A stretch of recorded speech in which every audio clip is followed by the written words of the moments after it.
بسم الله الرحمن الرحيم mahmaahyada shanleyda loo yaqaanay awoowayaasha Soomaaliyeed ay nooga tageen ayaa waxaa ka mid ah mahmaah oranaysa shan balaayo Allah laga magan galaa caro aan laga soo noqon ceer aan laga dhaqan colaad aan laga heshiin cudur aan laga boogsan cilmi aan lagu intifaacin runtii maanta markaa fiiriso shantaas balaayo oo ay awoowayaasha Soomaaliyeed ay ka magan gali jireen ayaa ina asiibtay oo na haleeshay sida kaliya oo aan ugu bixi karnaana balaayadaas oo ay barwaaqadii nabadii nagu soo noqon lahayd waxay tahay inaan haddii aan Soomaali nahay isa saamaxno oo aan iscafino si uu Ilaahay anagana noogu cafiyo inuu saamaxo runtii maanta markaa fiiriso waxaa jiro guryo aad u badan oo Soomaali ah ay colaadi ka dhaxayso dad walaal ah oo colaadi ka dhaxayso dad saaxiib ah oo colaadi ka dhaxayso dad jiiraan ah culummo oo ay colaadi ka dhaxayso ayaa jirta oo muddo sanooyin badan aan isla hadlin oo aan is xiriirinin taasna waxay caqabad ku noqonaysaa in camalkeena wanaagsan kor loogu qaado ama ducooyinkeena aan duceysanayna in la aqbalo maxaa yeelay maadaama la yiri saddex maalin ka badan walaalka magaha jiri kartid runtii marka tixraac lagu sameeyana quraanka kariimka waxa arkaysaa in uu quraanka darajada koowaad siiyo dadka dulmiga loo geysta cafiyo ama iska saamaxo marka afiiriso tusaalooyin badan ayaa jira sida nabi Yuusuf alayhi salaam oo 40 sano dhib ku jiray walaalihiisa dhibaato ay u geysteen awgeed oo asagana bilaa shuruud ku cafiyay sidoo kale aabihiisa murug darteed ayuu ku indhabeelay 40 sano ayay dhibkaas haystay asagana caruurtiisa bilaa shuruud ayuu ku cafiyay sidoo kale nabigeena Allahumma salli wa sallim alayhi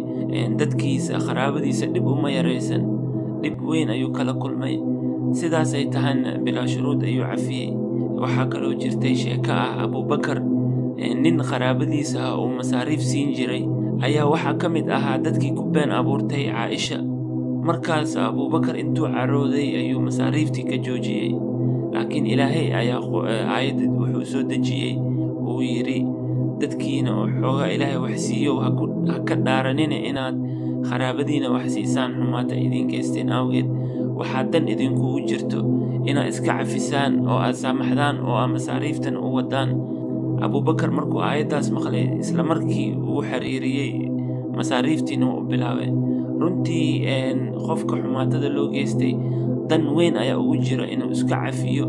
maxaa yeelay markii xumaatada ay caloosha kaaga jirto waa ku curyaaminaysaa nolosha dhan ay cariiri kaaga dhigaysaa sida Soomaalida ay tiraa calool bugta iyo waji furfuran la isku waa marka waxaa haboon inaan tagtadii aan daayno aan timaadadii ogaano haddii mar walba aan tagtada ku mashquulsanahay oo xumaatadeedii waxeedii mar walba nagu soo laalaabanayso waa sida qofkii asagoo gaari wadaayo oo hore u socda laakiin fiirinayo muraayadda haadka ee gadaal ku tusinaysa marka ninkaas hore u socda laakiin muraayadii wuxuu fiirinaa oo haadka gadaal ku tusinaysay taasna waxay sababaysaa inuu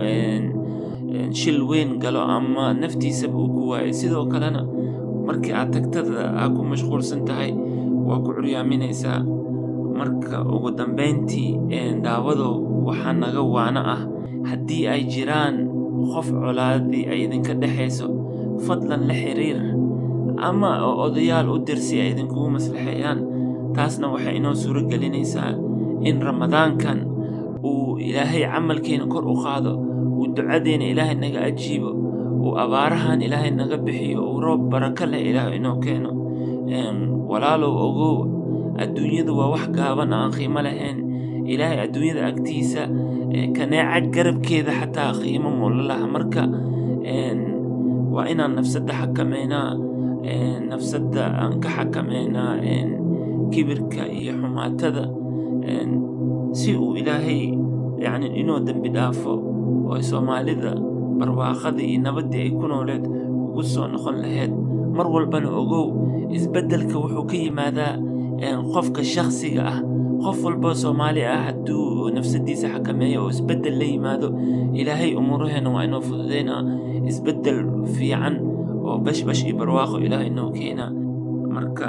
waxaan idin leeyahay yaan la rajo dhigin dhibka dheef ayaa ka dambeeya abaartana aaran ayaa ka dambaysa waxaan jeclahay inaad ka faa'iidaysateen waa barnaamijkii horumar ummadaada oo idin soo gudbiyey Baazi Xaaji Busuri waxaa kaloo isku soo dubraday Axmed Amiin Xasan mahadsanidin walaalayaal ducada hanaga soo iloobina barnaamijkan waa barnaamij taxana ah haddii aad rabto inuu kusoo gaaro fadlan isdiiwaangeli subscribe ka noqo fadlan walaalihiina u gudbiya si ay ugu faa'iidaystaan ayagana ay u maslaxeeyaan haddii ay jirto dad colaade ay ka dhaxayso mahadsanidin jazaakumullahu khayran